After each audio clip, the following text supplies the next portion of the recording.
कान में मंत्र पढ़ा और सीधा जंगल में गए और जंगल में जाकर के बैठकर एक आसन लगाकर भगवान का भजन किया ध्रुव जी महाराज ने। ध्रुव जी महाराज कहते हैं कि हे प्रभु, मैं ज्यादा भजन करना तो जानता नहीं हूँ, मैं कोई बड़ा आपका सेवक तो हूँ नहीं, एक छोटा मोटा तुच्छ जीव हूँ, किस प्रकार से आपकी स्तुति करूं प्रभु, आप मुझे दर्शन देने के लिए आइए, प्रकट होकर आइए। ध्रुव जी महाराज एक आसन पर बैठकर ओम नमो भगवते वासुदेवाय इस मंत्र का जाप करने लगे। ध्रुव जी महाराज बैठे हुए हैं। आज सारे ध्रुव जी महाराज की भक्ति को सुनकर सारा ब्रह्मांड कांपने लगा, सारा ब्रह्मांड हिलने लगा। ध्रुव जी महाराज की जय जयकार होने लगी। ध्रुव जी महाराज की जय जयकार चारों दसों दिशाओं में गुंजाने लगी। ध्रुव जी महाराज की जय हो, ध्रुव जी महाराज की जय हो। चारों तरफ जय जयकार होने लगी। मेरे पार ब्रह्म परमात्मा श्रीमन नारायण भगवान के कान में आवाज पहुंची तो भगवान आवाज को सुनकर तुरंत प्रकट होकर के आज भगवान मेरे परमात्मा श्रीमन नारायण महाराज ध्रुव जी के सामने प्रकट हो जाते हैं और ध्रुव जी के सामने प्रकट होकर भगवान ध्रुव जी के सिर पर हाथ घुमाते हैं।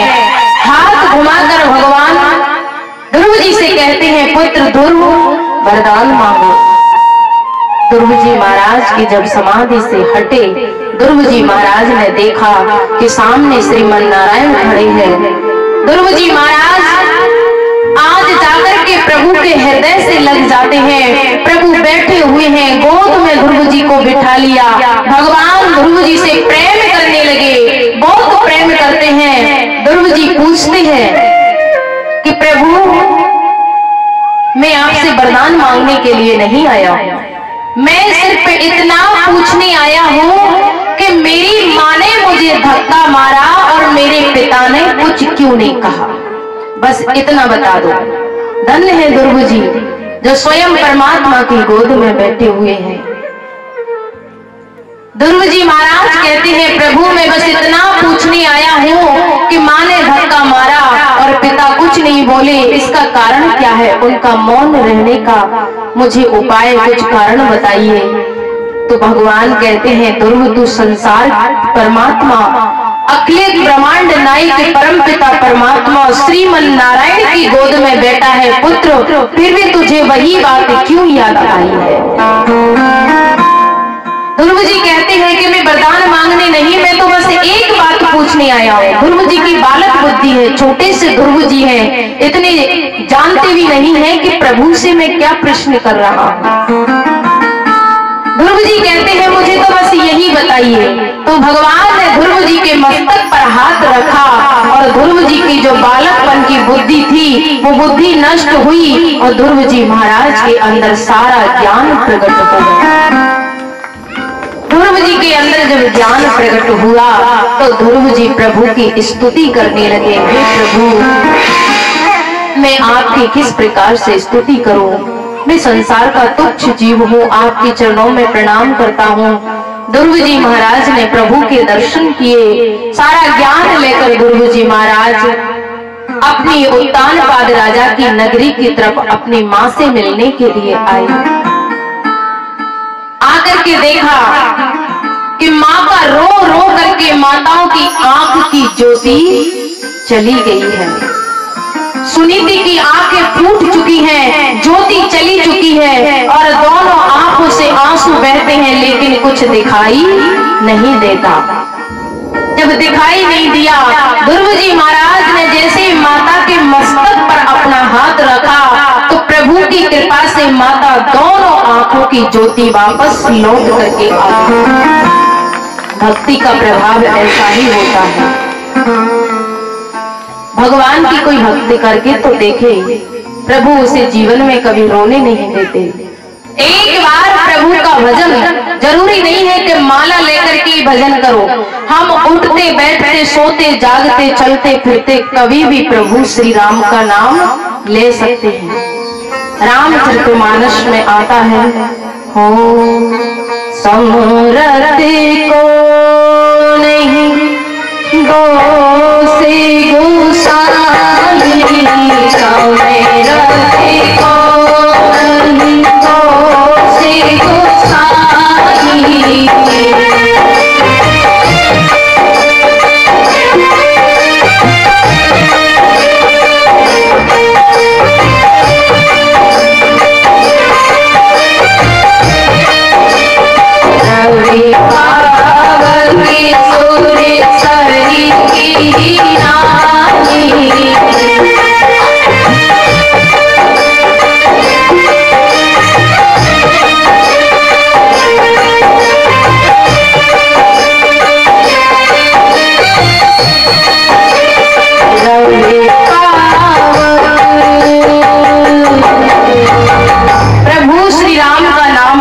कभी भी ले सकते हैं। समरथ को नहीं दोष गुसाई, रवि पावक सुरसरी की नाही।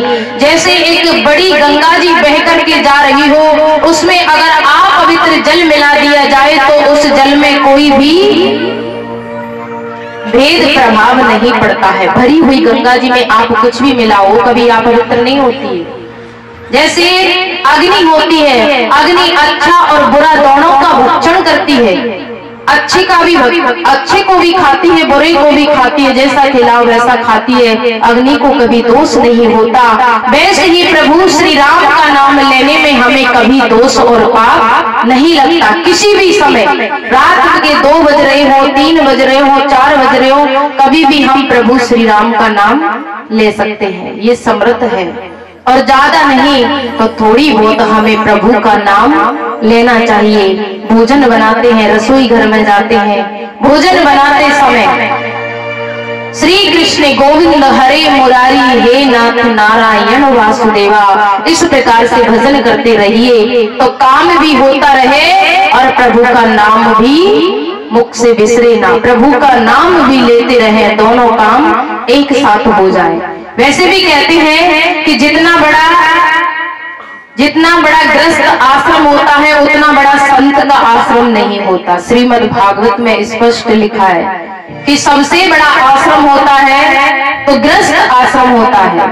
एक बार नारद जी ने भगवान विष्णु से पूछा कि प्रभु एक बात बताओ, अगर संत आपका भजन करते हैं तो आप बड़ा समय लगाते हो जाने में, और जब वो गृहस्थ आपका भजन करते हैं तो दौड़ी देकर एक पग से ही नाचते हुए चले जाते हो, इसका कारण क्या है?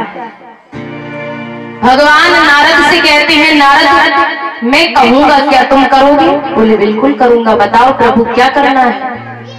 भगवान ने एक दूध का कटोरा भर करके नारद के हाथ में रख दिया और नारद से कह दिया कि कटोरे को ले जाओ और मुख से श्रीमन नारायण नारायण हरि हरि का भजन करना और पृथ्वी का एक परिक्रमा करके मेरे पास लौट करके आओ।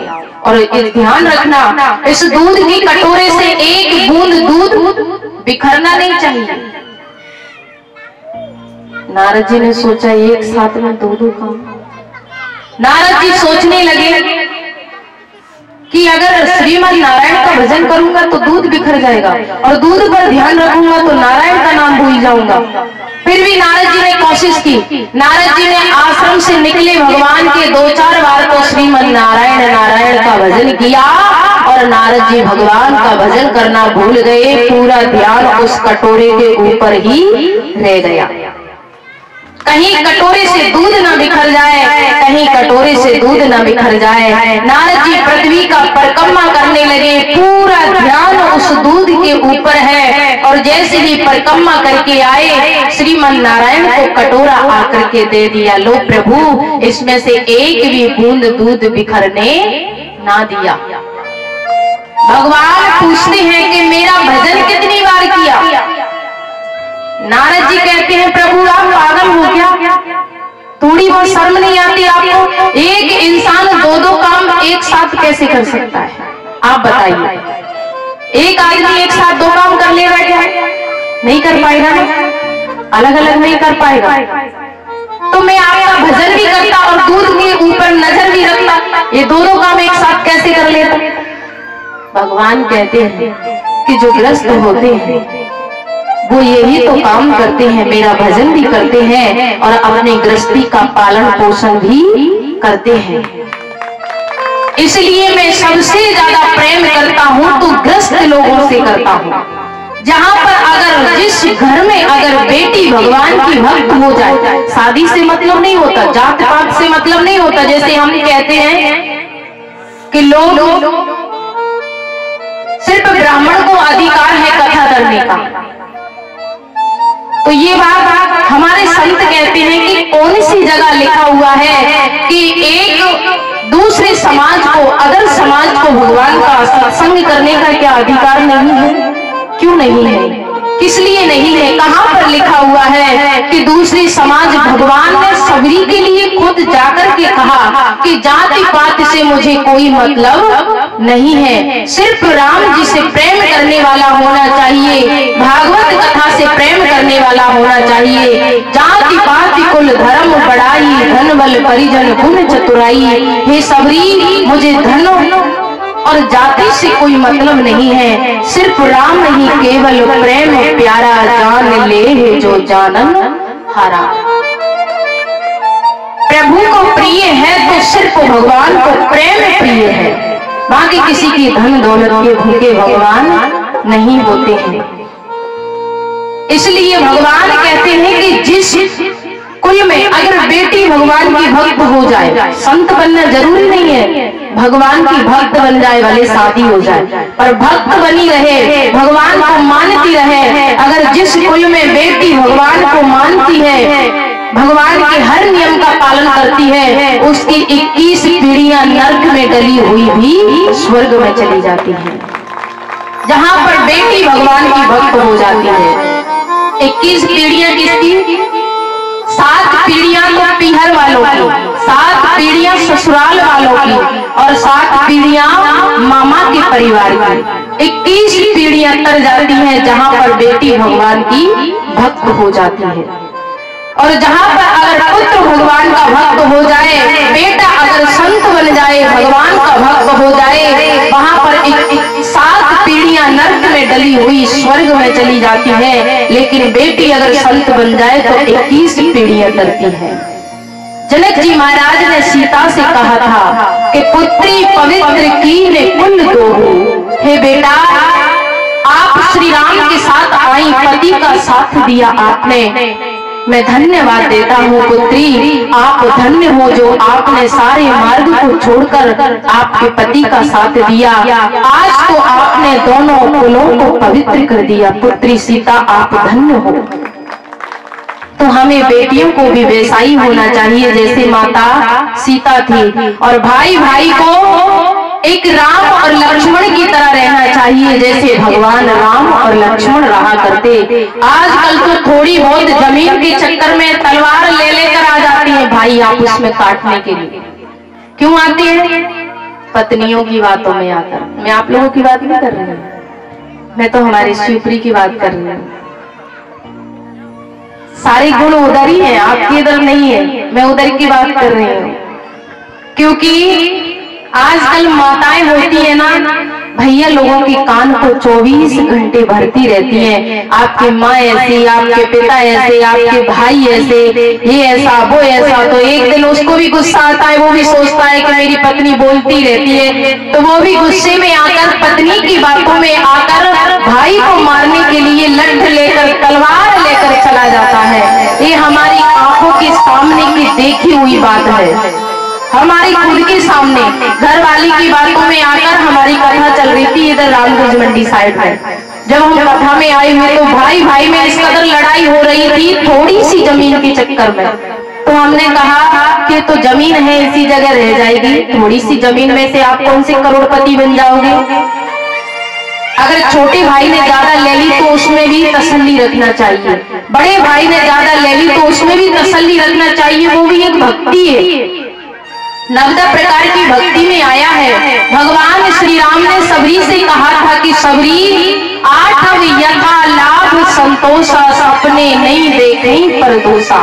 भगवान की 8वीं भक्ति कौन सी है? माता पिता जितना दे दे उसमें ही संतुष्टि मिलनी चाहिए, वो भी भक्ति है। भले भगवान का भजन मत करो पर संतुष्टि रखो, वो भी एक भक्ति है। 9 प्रकार की भक्ति में से संतुष्टि रखना, पराये धन को कभी भी तकना नहीं चाहिए कि पड़ोसी के पास इतना धन है और हमारे पास कम धन क्यों है। और आजकल सबसे ज्यादा जलन है तो पड़ोसी को ही है, सबसे ज्यादा जलते हैं तो पड़ोसी एक दूसरे पर ही जलते हैं। और वैसे भी कहते हैं कि दुर्ग जी महाराज, जब दुर्ग जी ने आकर देखा कि छोटे भाई की मृत्यु हो चुकी है, दुर्ग जी महाराज ने अपने माता पिता को दुख से रहित किया और ध्रुव जी महाराज उत्तानपाद ने ध्रुव जी को राजगद्दी पर बिठाया और दोनों पति पत्नी भगवान का भजन करने के लिए जंगल में गए। ध्रुव जी महाराज बैठे हुए। ध्रुव जी महाराज ने कई वर्ष तक राज्य किया और राज्य करने के बाद ध्रुव जी महाराज को 36,000 वर्ष के बाद प्रभु का स्वयं विमान लेने के लिए आया। तो ध्रुव जी महाराज उस विमान में बैठने के लिए जैसे हुए तो जो मृत्यु होती है, मौत सामने आकर खड़ी हो जाती है और सामने आकर मौत कहती है कि ध्रुव जी कहाँ जाते हो? संसार में जो व्यक्ति आता है उसे मेरी आज्ञा के बिना वो कहीं नहीं जाता है, उसको मैं ही लेकर जाती हूँ। तो भगवान ध्रुव जी कहते हैं कि एक काम करो, आप मस्तक को नीचा झुका लो और मैं अपने प्राण त्याग देता हूँ, इसके बाद आप मुझे ले जाना। तो मृत्यु ने सचमुच में समझा, ध्रुव जी बड़े चतुर थे और मृत्यु ने जैसे ही सर को झुकाया तो ध्रुव जी महाराज ने एक चरण तो रखा मृत्यु के माथे पर और दूसरा चरण रखा विमान में, और विमान में बैठकर सीधा वैकुंठ धाम को ध्रुव जी चले जाते। बोलिए भक्त वत्सल भगवान की। क्योंकि संसार में जिसको आना होता है उसे जाना ही पड़ता है। ध्रुव जी महाराज जब जाने लगे तो मौत ध्रुव जी से कहती है कि ध्रुव जी महाराज हो